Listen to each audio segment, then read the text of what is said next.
Okay. వచ్చేటప్పుడు కూడా నేను కంటెస్టెంట్స్ అందరికీ చెప్పాను, నేను వెళ్ళిపోతున్నందుకు ఒకటే బాధ, మిమ్మల్ని అందరిని వదిలేళ్తున్నాను, ఇన్నాళ్ళు పరిచయం ఫ్రెండ్స్ అయ్యారు.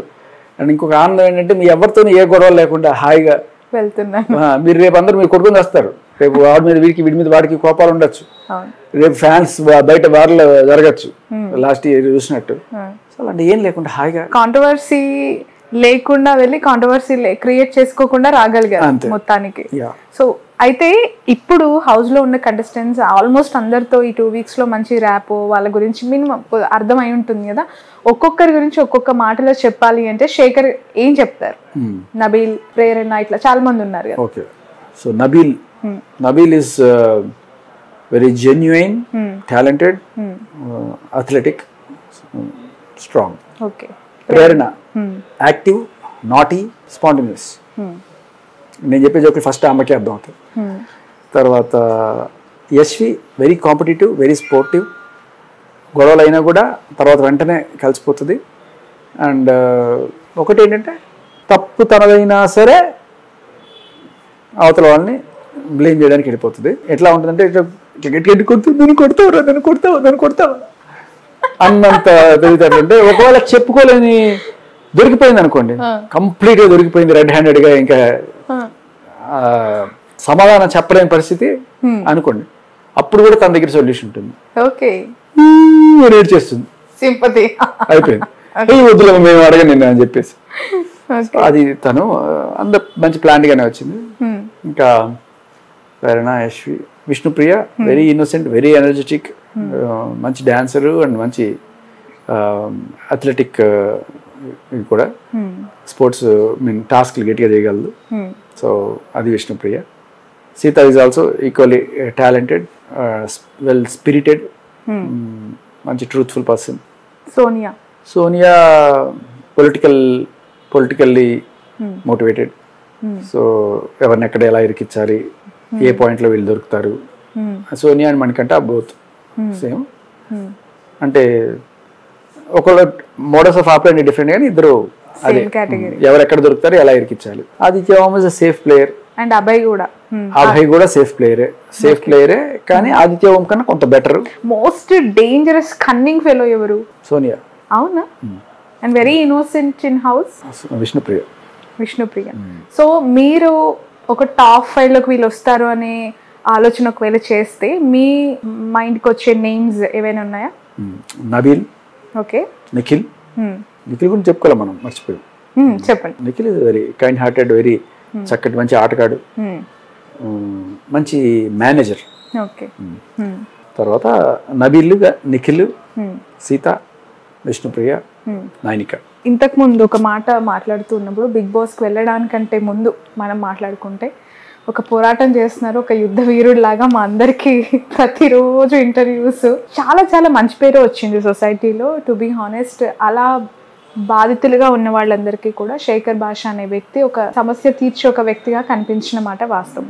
బట్ దాని ద్వారా ఒక హైప్ క్రియేట్ చేసుకొని బిగ్ బాస్కి ఒక సందు దొరికించుకొని చివరికి ఏ స్థాయిలో అంటే చెప్పుతో కొట్టించుకోవడం కూడా ఒక సెన్సేషన్ గా క్రియేట్ చేసుకొని, అంటే ఇవన్నీ మాట్లాడే వాళ్ళకి మీరిచ్చే సమాధానం ఏమంటే నాకు చిన్న పొమ్మను లేక పోగబెడుతున్నారు, చిన్న ఇదే దీన్ని తట్టుకోలేకుండా వచ్చేసిన వాడిని, ఒకవేళ ఫస్ట్ పాయింట్ అలాంటిదే ఉండుంటే ఇన్ని అవమానాలు నేను భరించేవాడిని.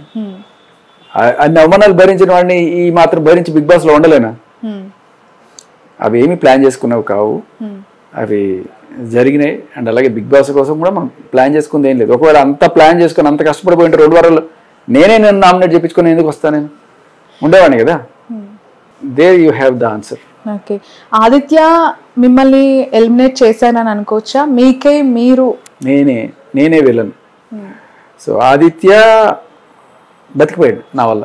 యాక్చువల్గా ఆదిత్య రావాల్సింది ఆ రోజు, బట్ నేను రావడం, మీకు దానికి ప్రూఫ్ కూడా ఏంటంటే కరెక్ట్గా ఈ దండలేసే ప్రోగ్రామ్ ఏదైతే ఉందో దానికన్నా ముందు ఈ లిక్విడ్ పోసే ప్రోగ్రామ్ ఉంది. బ్లాక్ వైట్ పోస్తారు, కెప్టెన్ కావాలనుకున్నప్పుడు వైట్, లేకపోతే బ్లాక్ వద్దనుకున్నప్పుడు. సో ఆదిత్యకి ఎక్కువ బ్లాక్లు పడ్డాయి, నాకు ఒకళ్ళు సోనియా పోసింది. సో ఆ లెక్కను చూసుకున్నా దండలో ఆదిత్యకే పడి ఉండాలి. ఎందుకు పడలేదు అంటే నేను రిక్వెస్ట్ చేసుకున్నాను కాబట్టి. సో చాలా మందికి ఒక డౌట్ ఉంటుంది, మనకై మనం వెళ్ళాలి ఇంకా వద్దు హౌస్ నుంచి వెళ్ళిపోవాలి అని అనుకుంటే బిగ్ బాస్ అంత ఈజీగా వదిలేస్తారా, ఏదో ఒక రీజన్తో బయటికి నెట్టేస్తారా? అంటే ఇది బిగ్ బాస్ చేతిలో లేకుండే. ఎలా ఉండేదంటే ఇన్నాళ్ళు బిగ్ బాస్ నేను వెళ్ళిపోదాం అనుకుంటున్నాను అని చెప్పినా కూడా వాళ్ళని తీసుకెళ్లి కన్ఫెషన్ రూమ్ లో కాస్త కూర్చోబెట్టి వాళ్ళకి బ్రెయిన్ వాష్ చేసి ఏం కాదు నీకేం కావాలి అని చెప్పి చేస్తారు. అదొకటి ఉండేది.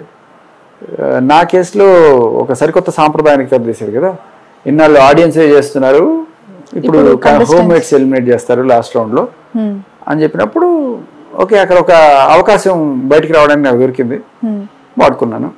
సో ఇది బిగ్ బాస్ చేసిన ఎలిమినేషన్ కాదు, ప్రేక్షకులు చేసింది కాదు. కాబట్టి ఎవరిది తప్పలేదు, నేనే అడిగి నేనే వచ్చేసాను. దానికి కారణం ఏంటంటే బిగ్ బాస్ నాకు మంచి ఆపర్చునిటీస్ ఇచ్చి మంచి ఫుడ్ ఇచ్చి ఉంటే నేను ఉండేవాడిని. ఓకే, ఎలా ఫీల్ అయ్యారు? అంటే ఒక మనిషి బతికేది minimum food, water, like health and dressing, ఇవన్నీ కూడా మినిమం నీడ్స్ కదా. దానికి దూరంగా ఉండటం హౌస్ లో దేనికోసం ఈ లైఫ్ అనిపించే స్థితికి తీసుకెళ్ళి అంత లేదండి. నాకు ఫుడ్ లేకపోయినా నేను బతికేసేవాడిని. ఏదో చిన్నది కడుపుకి ఎంత వేసుకుంటే చాలు. కాకపోతే బేసిక్లీ కావాల్సిన ప్రోటీన్, మినరల్స్, విటమిన్స్ ఉంటే డైలీ కావాల్సింది, ఇంకేమి మిగతాది ఎట్లా ఉన్నా కూడా పర్లేదు. సో ఆ ఉద్దేశంతో నేను అక్కడికి వెళ్ళినప్పుడు ఈ సంత్రాలు, యాపిల్స్, క్యాబేజీ పైన ర్యాపర్లు, నిమ్మకాయలు, జ్యూసులు, లేకపోతే ఈ కాఫీ, లేకపోతే ఈ బ్లాక్ కాఫీలో ఐస్ గడ్డలు వేసుకొని ఏదో ఒకటి చేసి బతికేసాను నేను. ఒక 4 కేజీలు తగ్గాను. బట్ ఎనర్జీ అనేది మెల్లగా లాస్ట్ 2 days అలా డిప్ అవుతూ వచ్చింది. దానికి కారణం ఏంటంటే because of no protein. Okay, that నేను 2 weeks లో 4 kgs తగ్గాను. ఓకే, 2 weeks లో 2 week అయ్యాను. ఎగ్జాక్ట్లీ. శేఖర్ గారు, యాజ్ ఏ ఆర్జేగా మీకు ఒక మంచి లిజనర్స్ ఉన్నారు అండ్ చాలా సుదీర్ఘంగా ఒక ఆర్జేగా మీరు కొనసాగుతున్నారు. ఎస్పెషల్లీ మళ్ళీ విజేగా కూడా సపరేట్ ఆడియన్స్, మీకు టీవీ షోలో కూడా మీకు ఫ్యాన్ బేస్ కొనసాగుతుంది. దేనికోసం బిగ్ బాస్ వరకు శేఖర్ భాష వెళ్ళారు? రెప్యుటేషన్ కోసం, రెమ్యునరేషన్ కోసం? అంటే ఇక్కడ లేని రెప్యుటేషన్ అక్కడ ఏం దొరుకుతుందని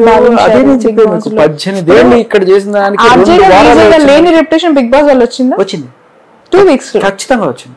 డౌట్ లేదు, దాంట్లో ఎటువంటి డౌట్ లేదు. 18 ఏళ్ళు నేను. కాకపోతే మీకు ఇక్కడ వచ్చింది అడ్వాంటేజ్ ఏంటంటే ఆర్జేగా విజేగా లేని రెప్యుటేషన్ నాకు యాక్చువల్గా రీసెంట్గా ఈ ఇష్యూ వల్లే వచ్చేసింది.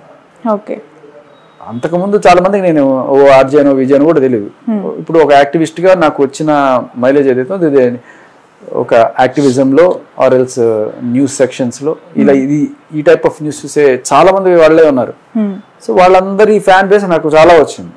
ఇప్పుడు బిగ్ బాస్ ఎంటర్టైన్మెంట్ సైడ్ దీంట్లో ఇంత ఫ్యాన్ బేస్ నాకు వచ్చింది. సో 2 కలిపి వికట కవిలో వాళ్ళు అంటారు చూడండి, అమ్మిస్తుంది ఇది తాగుతావా ఇది తాగుతా అంటే నేను 2 కలుపుకొని తాగినట్టు, ఇటు సైడ్ నా ఎంటర్టైన్మెంట్, ఇటు సైడ్ ఉద్యమ స్ఫూర్తి, ఇవి 2 కలిసి ఒక మంచి ఫ్యాన్ బేస్ తయారైందని నేను అనుకుంటున్నాను. 2 రకాలుగా. 100% రెమ్యునరేషన్ కోసం అయితే కాదు, ఖచ్చితంగా కాదు. అసలు దాని గురించి కూడా మీకు చెప్తారు. ఎంత వాళ్ళు ఇస్తున్నారనే కూడా చూడకుండా సంతకం పెట్టాను నేను. అవునా? తర్వాత ఎప్పుడో పడినప్పుడు సరే ఎంత అయితే ఎంత అయింది అనుకున్నాను. ఇవ్వకపోయినా వెళ్ళేవాడిని నేను.